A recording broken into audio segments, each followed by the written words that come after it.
Hello, and welcome to the Brutal Iron Gym podcast, where our goal is to cut through the BS and deliver the brutal truth about topics related to health and happiness. Today's podcast number 2245. The topic is nutrition, and the title is Nutrition for Teenage Athletes. One of my athletes, she's a female. She does sprint-based sports, explosive-based sports. And she is working with a strength coach who is a friend of the family. They have their own facility and very intelligent, great stuff, good programming. But the coach doesn't do nutrition. So I was working with this client's mother, and it just kind of dovetailed into me being able to work with the daughter for her nutrition as well. It was interesting when we were first starting because the strength coach, his facility didn't give a ton of details about nutrition. They just told the kids, make sure you eat enough, and protein's important and hydration is important and all these things. But they didn't give them more specific details. So I was able to do a virtual talk with the group, and it's been fun. Over the years, I've gone to public schools and done like guest teaching experiences, and that's always just, it's sad but funny at the same time, is asking students, what has protein in it? And somebody would be like, banana. And I'm like, oh God. So I wish nutrition was taught in more detail to like a better way, I guess, in public schools. I'll just leave it at that. It usually the students are misinformed, parents are misinformed, and then when you get a chance to talk with them, when you get a chance to work with the students, it makes a huge difference in how they feel emotionally, mentally throughout the day. And that makes me the happiest, let alone sport progressions and training progressions. But usually the nutrition is quite off and haphazard. And any parent of any teenager knows that life is just basically chaos. So you're trying to just make sure they don't die or end up in jail. The nuances of food is something you would say and know that you're supposed to consider, but balancing everything else, it kind of falls by the wayside sometimes. And you can't make all the food choices for you, So maybe you have the perfect dinner prepped, and then they come home and they're like, I'm not hungry, I ate at McDonald's. So that's life. But getting to work with this athlete has been super fun. She's awesome. I get to work with a lot of wrestling athletes and some other sports, working for juniors and seniors, getting them ready for like D1 scholarships and things. And I really enjoy getting to work with the younger generation because it's information I wish I would have had when I was 16, 17, 18 that I now get to share into their life. So it's rewarding, exciting, and just super fun. And then whenever you find the ones that are really dedicated to it, that is so rewarding. There's one wrestling kid I work with. He gets up at like 5 a.m. and does his workouts every day, and it's just super awesome. I really love it. So what I wanted to do today was talk about what we focus on and give you some parameters to what would be a good focal point for any parent or any teenager. If you're listening to this and you want to take things into control for yourself, we're going to talk through today what are the 5 things that I focus on for teenage athletes. I'm going to rattle through them and then go back through the details. Number 1 is calories. We go through the calorie amount, how much should they be eating per day, and then kind of how to break that down throughout the day. Then protein amount, making sure they're eating enough protein and then spreading that out throughout the day. Hydration. And we go through supplements, and then how to manage recovery. There's a specific way to do recovery that I always want to go through with my student athletes. Now, calories. You can do calorimeter tests. When I taught at the university level, I taught exercise physiology labs and a bunch of other stuff. And in the physiology labs, we would do body fat and body reading measurements such as DEXA scan, bod pod, hydrostatic weighing, and other things. And you could do tests to figure out somebody's essentially like caloric usage. There are very high-end ways of doing it.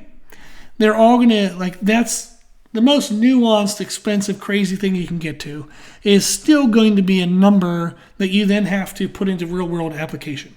Meaning if it gives you, 1,843 calories, you're never going to be able to eat exactly 1,843 calories. Maybe you actually shouldn't even be eating that. That's just maintenance calories. Maybe you need to be eating above that. at certain times because you're training and doing other things, versus a non-training day. Maybe you need to eat a little bit below that so that you're not accruing unnecessary body fat. So even if you get these numbers, whether you do it from a very expensive way or from the way I'm about to tell you, you still have to apply it and then just see what happens. There shouldn't be a sports nutritionist or performance nutritionist that would tell you, I can tell you the exact number, and then we can blindfold ourselves. You just follow that number. I never need to follow up with you. If anybody ever said that to you, fire them immediately and go somewhere else. But an equation you can start with for high school athletes is body weight times 15. Now, is that going to be skewed by body fat percentage? Absolutely. But it gets you in the ballpark. So you could say even ideal body weight, but that opens a whole can of worms of what's ideal. That's going to be a big struggle. So typically, just a good ballpark would be body weight times 15.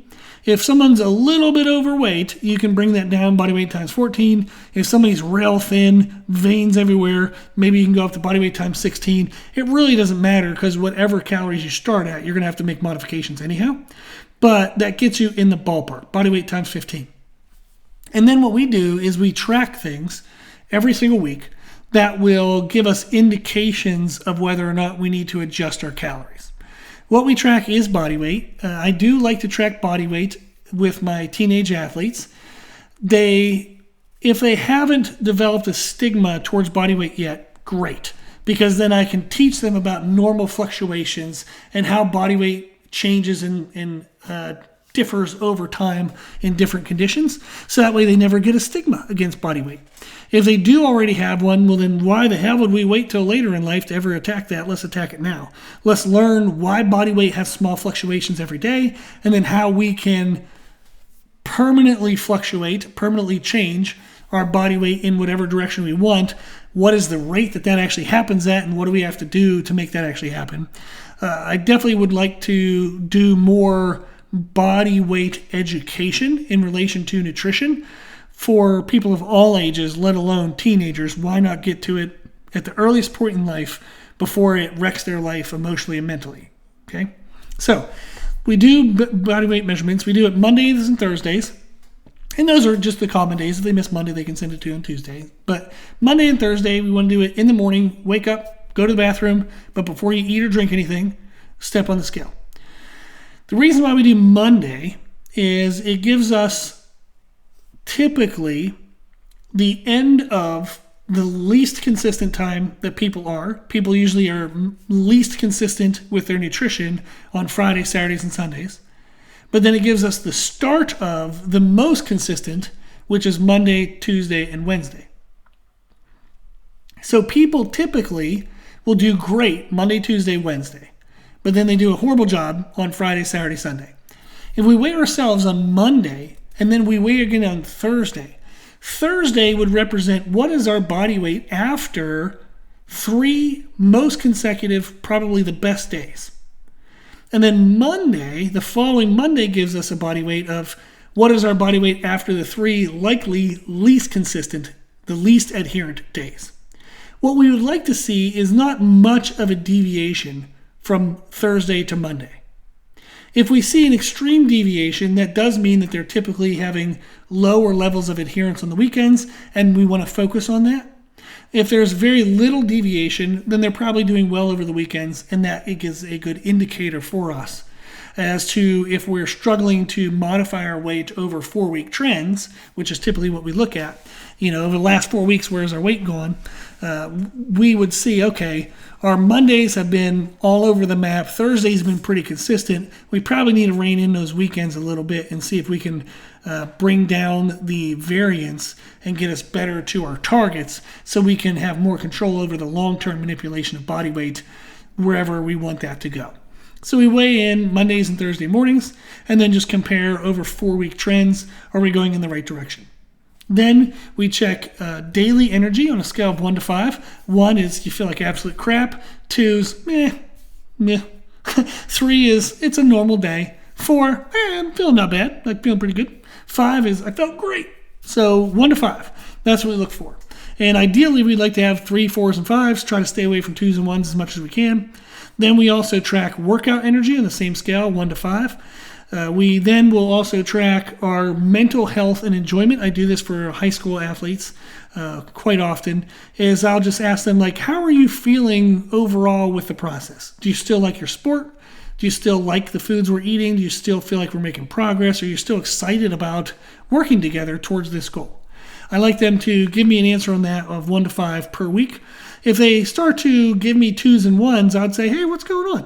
What are you struggling with? Are you feeling a little overwhelmed? Do we need to modify what we're looking at? Do we need to change up our foods a little bit? If this is just too much, maybe we can reduce what we're trying to track for a little bit, give you some chance to recover. I just like to check in on their mental health, and that's what that scale would be for. Then we have training progressions.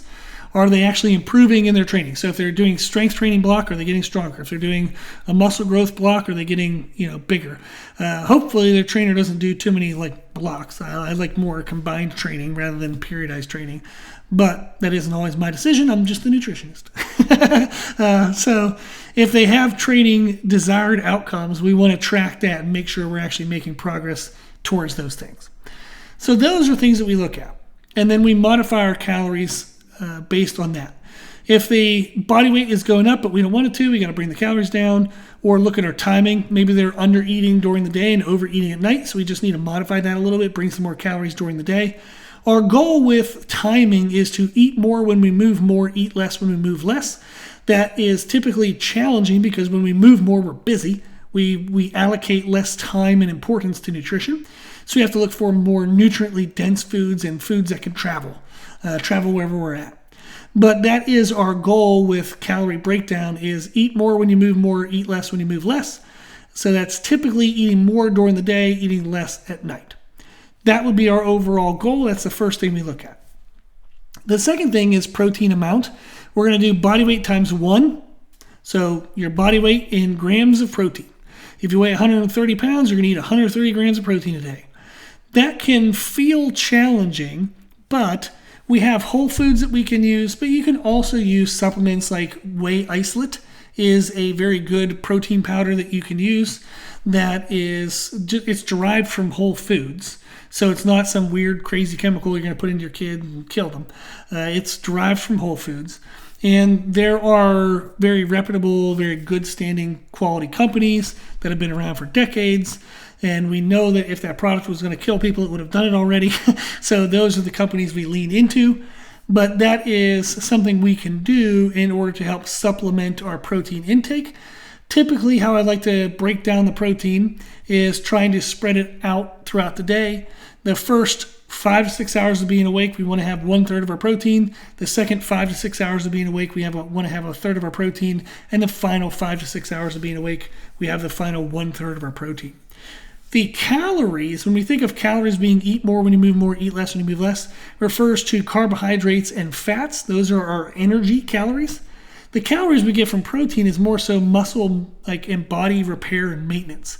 Our body is feeling the stress of us moving and doing things all day throughout the day, so we have that more spread out.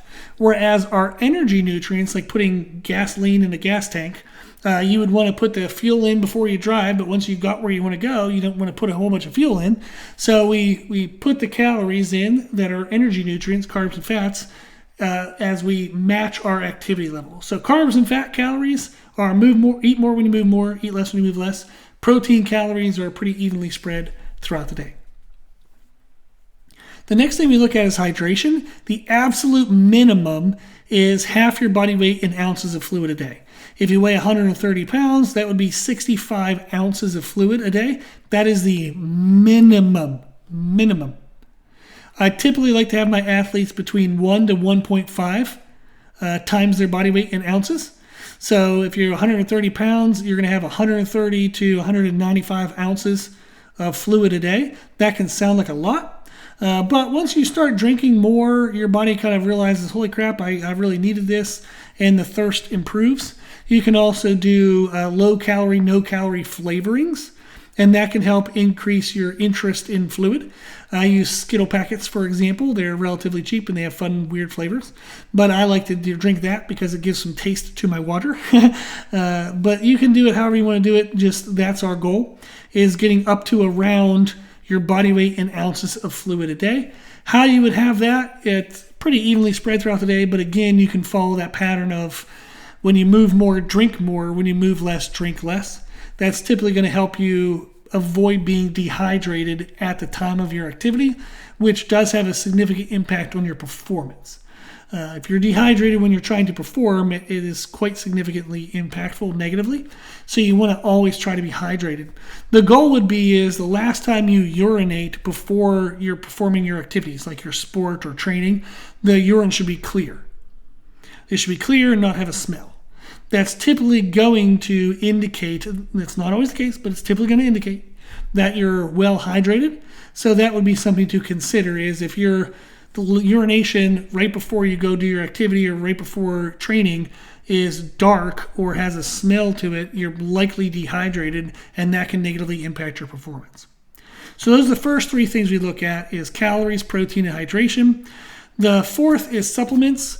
The more common supplements I recommend is you can do a multivitamin just to help the athlete cover their micronutrient general needs.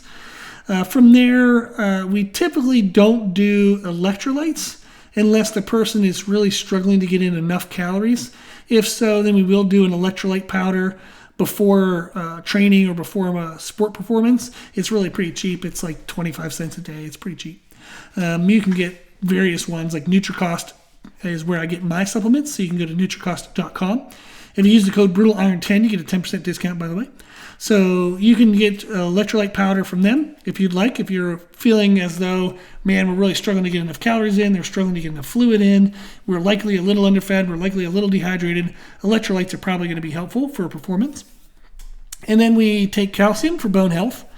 Typically, especially females, we want to be aware of the importance of proper nutrition, including protein intake, on the impact of bone health. Women do struggle more with osteoporosis and osteopenia later in life, so the more bone we can build early in life, the better.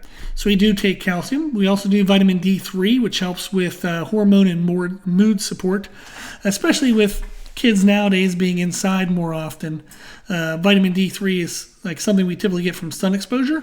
If you live in certain latitudes and all the different placements on the earth, you might not get enough sun exposure or the right amount or the right type.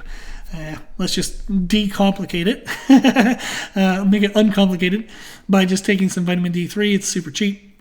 And then we will usually, not in most cases, but it's quite often I'll supplement with creatine as well. Monohydrate, creatine monohydrate, very cheap. It helps with muscle function, especially explosive athletes and athletes who lift weights. And it also has cognitive benefits as well. And again, it's cheap and it's already in foods you eat. It's a natural thing. It's just you're trying to top off the stores that the body has for maximum performance and hydration in the muscles.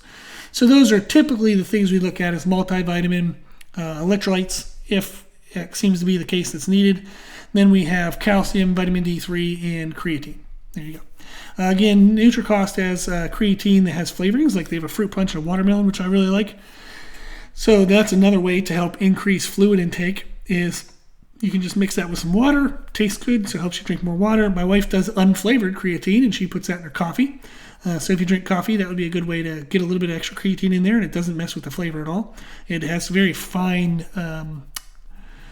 powder, so it doesn't have a gritty taste to it at all either. And then the last thing we talk about is recovery. If somebody is struggling to recover, but their calories are correct, their protein is correct, and when we say recovery, we more so saying like they're just kind of like just brain dead, I'm tired, I'm just stressed. What I'll say is, okay, where's our calories at? Where's our protein at? Are you taking time to relax? Are you de-stressing? There's some other things we do like brain dumps and 5-minute journals and things to manage stress. But typically what I encourage them to do is to not look to food for recovery, but instead sleep. When they're struggling with recovery, don't look for junk food, which typically happens at the end of the day. Let's try not to ingest a bunch of calories that are high sugar, high fats, low proteins at the end of the day. That's going to gain unwanted body fat if we're already at the calories we're supposed to be at, and then we're eating extra stuff on top of that, and it's predominantly sugars and fats. What our body is struggling with is likely nervous system fatigue, and it's needing sleep, not food.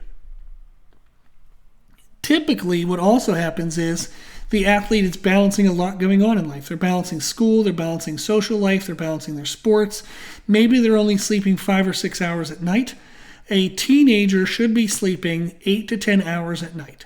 I know that's probably not going to happen for most people, but if you're only sleeping 5 or 6 hours, you don't need more food, you need more sleep. We got to get some naps. Get some naps in during the week if you can. Sleep in on a Wednesday morning. Sleep a little extra on the weekends if you can. Just find some time to throw in an extra 30 minutes, an extra hour here and there, even 20 minutes, 15 minutes. But lean into sleep as recovery, not food.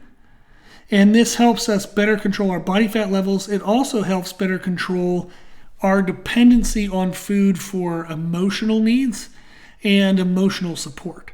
So this is something that we can address early in life to teach that food is fuel. It is not an emotional support crutch. We want to try to avoid doing that. And when our body needs support, sleep. When our body needs support, communicate with people, talk to somebody, connect with others, listen to a podcast, read a book, get information. Try to educate yourself on what you're struggling with. Don't just eat your way through it. So those are the tips that I give to all my teenage athletes that I thought would be fun to share in today's podcast. So calories, protein, hydration, supplements, and recover through sleep, not food. If you are interested in any coaching service or one-on-one coaching for nutrition and or doing nutrition and training, you can check out those services on our website at www.brutalirongym.com. You can also email me at brutalirongym@gmail.com. And you can check us out on social media on Instagram and YouTube for more information and other educational content that I put out every day so you can learn even more and have better control over what's going on. If you like the podcast, please share the podcast.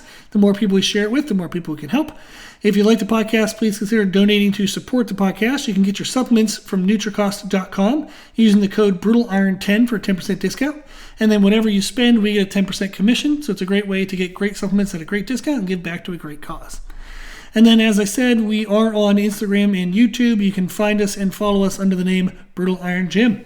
As always, I hope this was helpful, and thank you for listening.